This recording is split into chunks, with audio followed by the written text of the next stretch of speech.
Hi there, and welcome to this video where we will be attempting chapter number 8, where we will be completing this chapter. Okay, and chapter number 8 is about online communities. Okay, communities that exist on the internet. Okay, so that is what this chapter is all about. Okay, so before we do get started, just a reminder that the files, the tut for this particular chapter can be found in the description of this video. Okay, you can download the PDF. Okay. And also there's a worksheet for this chapter. Normally we used to have two worksheets for each chapter, but this chapter there are very few questions. So we just have only one worksheet for this chapter. You can download that as well and practice it at your own time. Okay, right. So then let's get started with this chapter. Okay, so we're talking about online communities. We're talking about the communities that exist on the internet. Okay, so if you move on to slide number 2, what do people do on online communities? So people use online communities to socialize, okay, to get to know each other, to communicate with each other. Then they also use it to share information, play games, work, learn, and create. Okay, so there are many reasons for people to use online communities. Okay, so in this chapter, what we will be going through is you will consider the functions of different types of communities. Okay, so each online community comes with its own function, its own purpose, what it offers its users. Okay, the features that provide these functions. Okay, how communities are used to reach global audiences. So when we say global audience, we are talking about how do these communities connect with the rest of the world. Okay, so if you take a community such as Instagram, a community such as Facebook, a community such as Twitter, it is a community that is being used on a global scale. Okay, where people from all over the world are using it. Okay, so in this chapter, we will be looking at the functions that each of these online communities offer. Okay, and then also the features that support their function. So right now the words may sound confusing, but as we go along in the next few slides, we will have examples that will help you have a better understanding. Okay, right. And also something very important is how community members can be protected from online risks. The moment you create a profile online, there is a common problem known as cyberbullying that can take place. You can be bullied online. People can pretend to be like you online. Okay, so how do you protect yourself from these risks? That as well will be learned. We have already learned it in some of the previous chapters, but in this chapter also we will be repeating it, or we will be touching on it again. Okay, right. So then let's move on to our next slide, slide number 3. So over here, they say each type of online community has a function and it has features.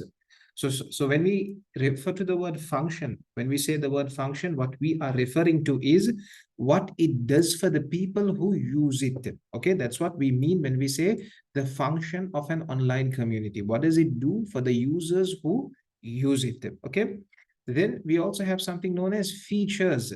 Okay, so features are what allow it or what enable it to achieve its function.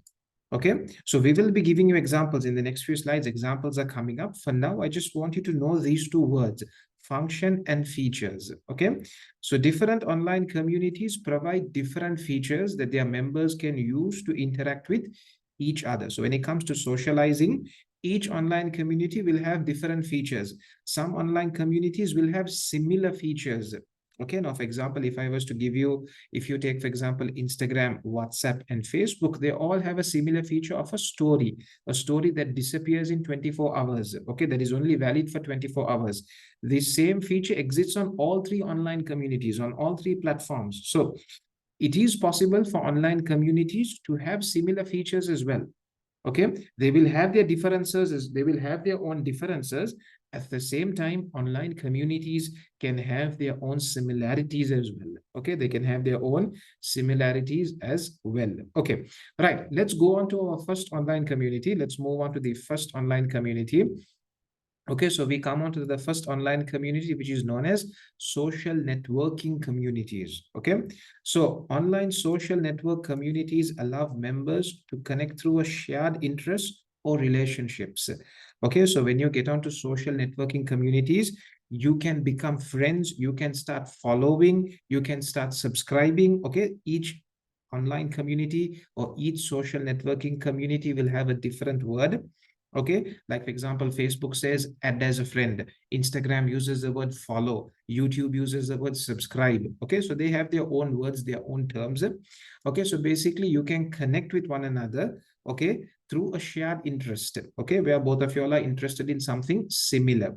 Okay, so these examples that can be given, okay, so over here just a very few examples has been given. So if you take a professional network such as LinkedIn and personal networks such as Facebook. Okay, do give me a second.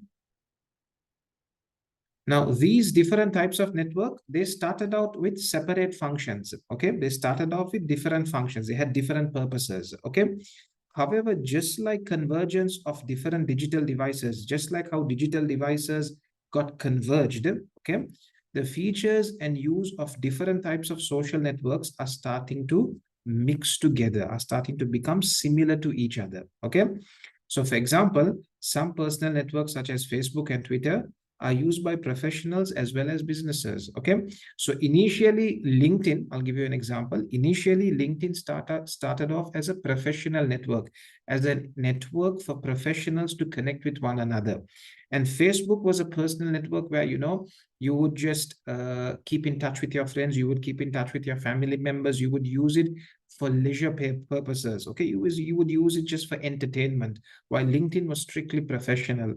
But today things have changed so much that some people use Facebook for business purposes. They use it to advertise their business. They use it to advertise their skills. Okay, so you cannot say Facebook is solely a personal network. It is now being used as a professional network as well. Some users use Facebook as a professional network. Some users use Instagram as a professional network. Okay, so that is what this point is telling you. Okay, however, just like convergence, okay, the features and use of different types of social networks are starting to mix together. It's difficult to separate. Say LinkedIn is only for professional purposes, Facebook is only for entertainment purposes. It's difficult to separate as such. Okay, right, moving on. Now, what are the features that enable the function of social networking communities? Okay, so when you look at a social networking community, okay, what are some of the functions that exist on them that allow users on that community to follow each other or to connect with each other? Okay, so when you create an account with a social networking community, you can add information about yourself. Okay, so a collection of information is known as a profile. Okay, so when you create an account on Facebook or LinkedIn or Twitter or Instagram or Snapchat or whatever, any one of these communities, when you create an account, you will have your own profile. Okay, so your profile will have information, will have a collection of information about you.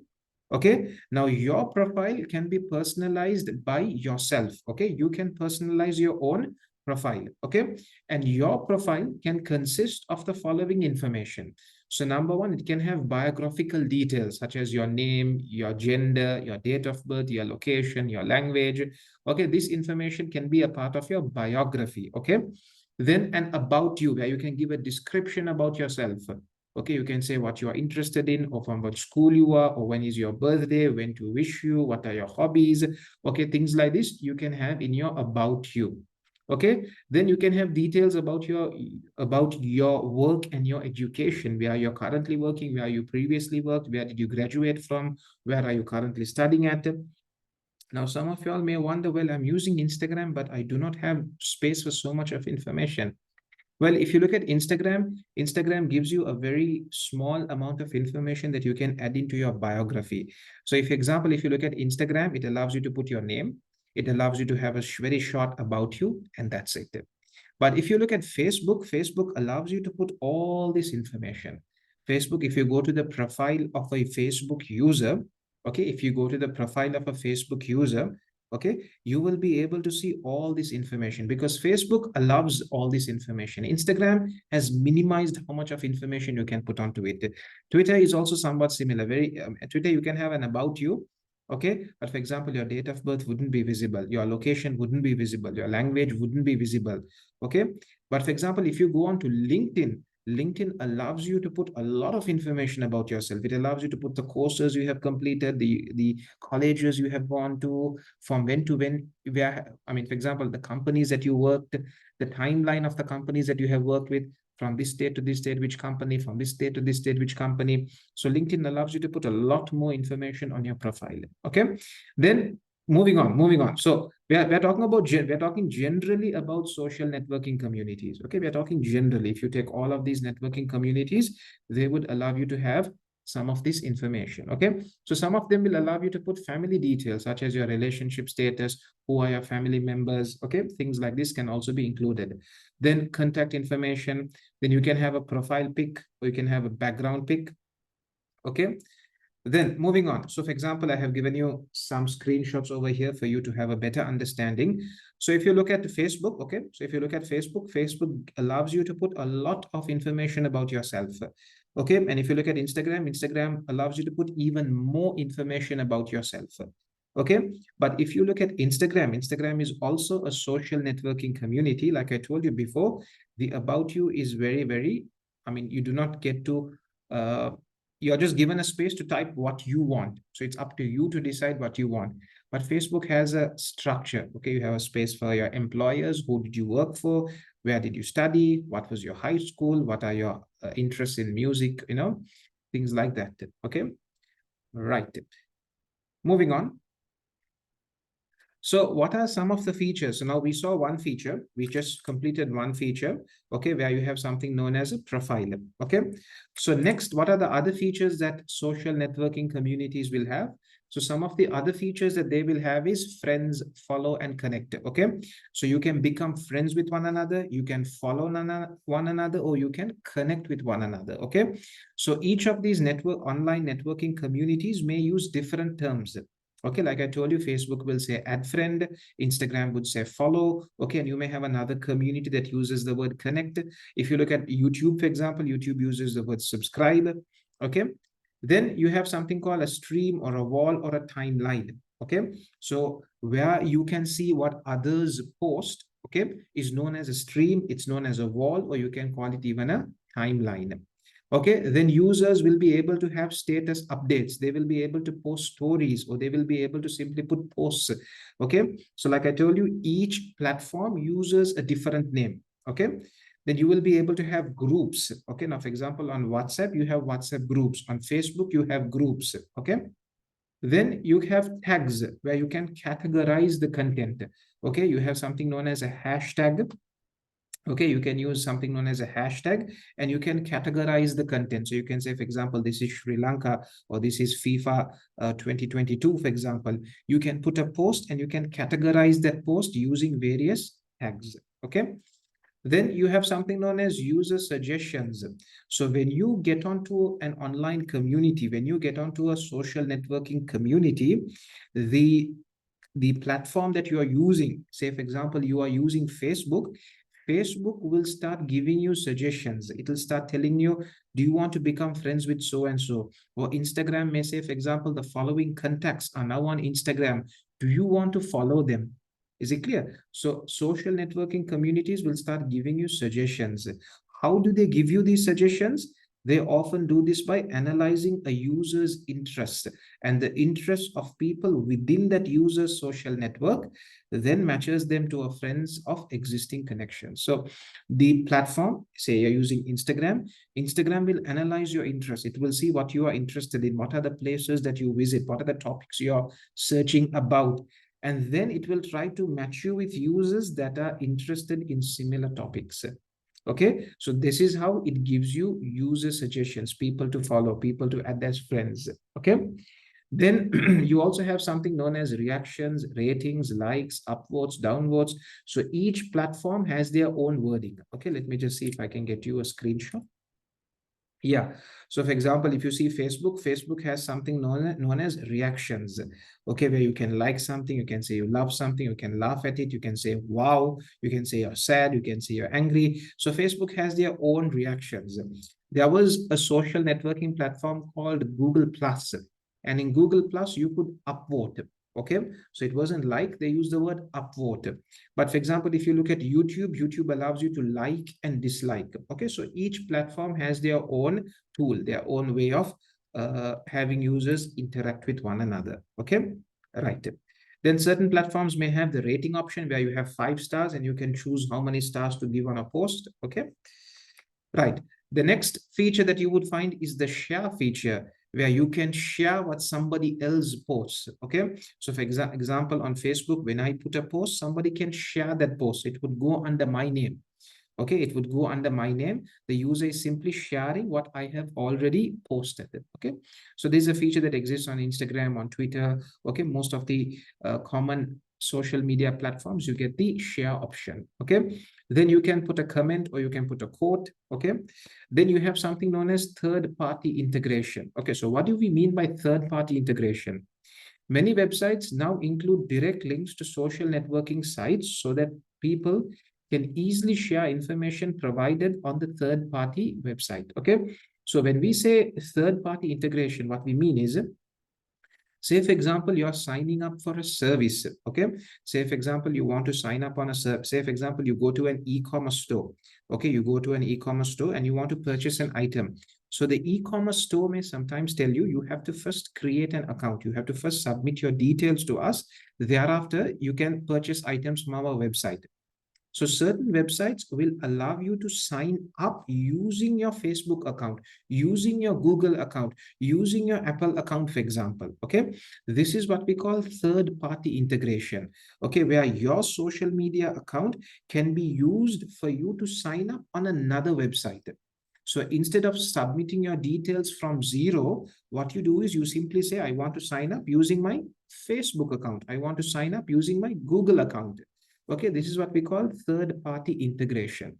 Okay, where the social networking site will allow you to sign up on other sites using your own social media account. Okay, I hope that makes sense. Okay, right. Next, we have a feature called private or direct messages. Okay, where you can message users on the platform. Okay, then you have notifications. Okay, so when something happens on your account, okay, say for example, somebody follows you, somebody mentions you, somebody, for example, sends you a message, you would get notifications. Okay, then something very, very popular, and this is how social networking communities are making most of their money, is something known as targeted marketing. Okay, so let's first read it and understand it. Okay, so over here, social networks are powerful marketing tools because they contain a huge amount of information that people post about themselves.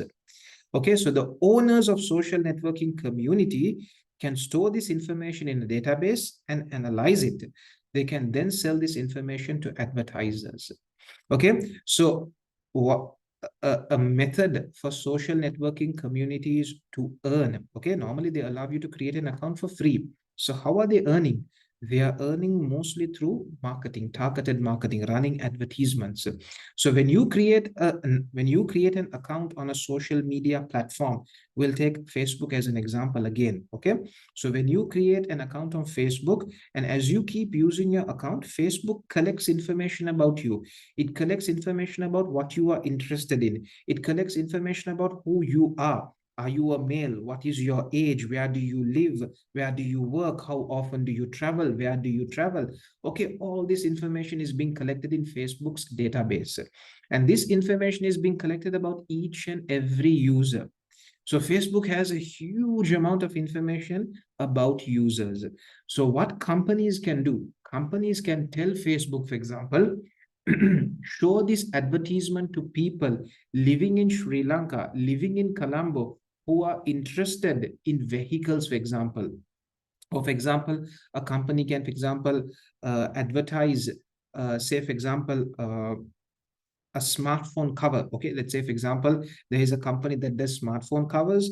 They can say, for example, they can, for example, tell Facebook to show this advertisement to users who are using the iPhone 7, for example, to users who are using the iPhone 8, for example. Okay, this is what you call targeted marketing.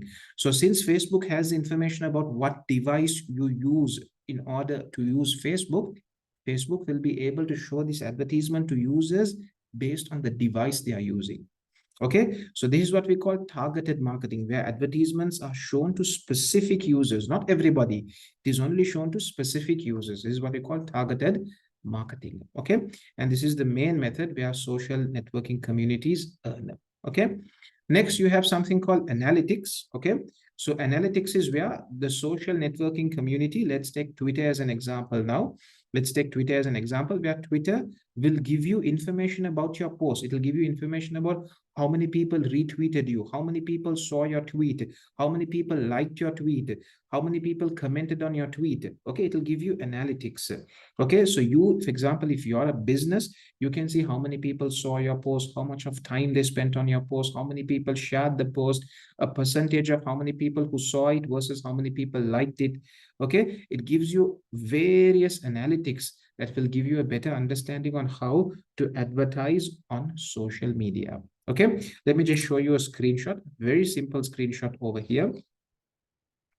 Okay, let me just show you over here. So say, for example, it is showing, for example, within the last 28 days, you have posted 70 tweets. So that's a drop of 16.7%, which means previously they were posting much more. But within the last 28 days, only 70 tweets. That's a drop of 16.7%. Tweet impressions means how many people saw your tweet. Okay, so from how many people saw your tweets? 44,800 people saw your tweets. That's an increase of 25.3%. From that, how many people visited your profile? 3,786. How many people mentioned you? 54 people mentioned you. How many people followed you? 1,001. So it gives you so much of analytics. It gives you so much of information that will give you a better understanding on how to advertise, how to post on social media. Okay, so guys, these are some of the features. Okay, so I have been explaining some of the features to you. Okay, so these are some of the features, okay, that you would find on a social networking community. There might be even more features, but for the sake of this lesson, we have just mentioned only 14. Okay, so over here we have 7, and over here we have 7. Actually, we have 15. There's one more over here, which is your biography, your profile. Okay, so I hope it makes sense. I hope it's going fine for you so far. Okay, so we have been talking about social networking communities. Okay, right. Let's move on to another type of online community. Let's move on to another type of online community. And this is an online gaming community. Okay, so we just completed social networking. Now we move on to online gaming. Okay, so online gaming communities exist in order to allow members of the community to play multiplayer games together. Okay, so the purpose, the function of online gaming is to play multiplayer games together. Okay, so users from various parts of the world get together to play a common game. Okay, it's a multiplayer game. We have multiple users from all over the world. The location does not matter at all. Users from various parts of the world get together to play a game as a team. Okay, so over here, they have given you some examples. So examples can be the PlayStation Network, Xbox Live, Steam. Okay, there are many more examples that can be given. But just for you to have a better understanding, 3 examples have been given. Now, what are some of the features that you would find in an online gaming community? So feature number 1, link to your social media account. Okay, so like I told you previously, we have something known as third-party integration. Okay, so when you want to join an online gaming community, okay, when you want to join an online gaming community, instead of signing up from scratch, instead of submitting all your information from the beginning, you can simply sign up using your social media account. Okay, you can sign up to the online gaming community, whether it be PlayStation Network, Xbox Live, or Steam, whatever it is, you can sign up using your social media account. Also what happens is you can also share your achievements, your performances, your awards, your recognitions, everything that you get on this community. You will also be able to share it to your social media account, so other users can see your achievements, other users can see the new levels you have unlocked. Okay, right. Then next, you will have your own profile. So in your profile, you will have a description of yourself, maybe a quote about yourself, a profile pic of yourself. Okay, things like that. Okay, then information that allows users to find out how to complete games. Okay, Experience points that can be tracked and displayed on a user's profile. So when you keep completing levels and as you keep getting better and better, you would get certain achievements, certain trophies, certain points that would be displayed. Badges, for example, certain gaming communities have badges. Okay, so these would show how experienced you are in the game, how good you are in the game. Okay. Then statuses that allow users to see if other members are online. Okay. So when you come online, it would show maybe a green dot, or it would say you're online, you're offline, you're away, you're busy, you're gaming. Okay. You can have various statuses so that other users know what is your status online. Okay. Then you would also have notifications that would remind you, that would inform you about what's going on in the game, what is happening in the game. Okay, so these are some, like I told you guys, there are much more features. Okay, but just for us to get an understanding of online gaming communities, I have listed these few features. Okay, just a few features. Okay, so important, guys, to understand the function is in order to bring multiple players from around the world together to play online. Okay, that's the function of online gaming communities. Now, in order to achieve this function, these are some of the features that are provided. Okay, right. Let's move on to another online community. So we have this online community, which is known as online workspaces. So it's the complete opposite of online gaming. Okay, so online gaming is purely entertainment. Okay, online workspace is where you come to work together virtually online. You are not physically together. Each of you all are in your own locations, in your own houses, in your own offices, whatever it may be, but you are working together virtually through the internet. You are all working together. Okay, so let's go through the function. So online workspaces exist so that members of the community can collaborate together for the purposes of work. Okay, for the purposes of work, they can collaborate together and work together virtually. So examples, you have Microsoft Teams, you have Adobe Connect, you have Slack, and you have Workplace by Facebook. And I repeat again, guys, there are even more examples. We have just listed a few. Okay. So in order to achieve this function, what are some of the features that you will be finding? So number one, you will have something known as a cloud storage. So a cloud storage will allow the users to save their files on the internet so that anybody can access it. Anybody who's using the online workspace would be able to access these files.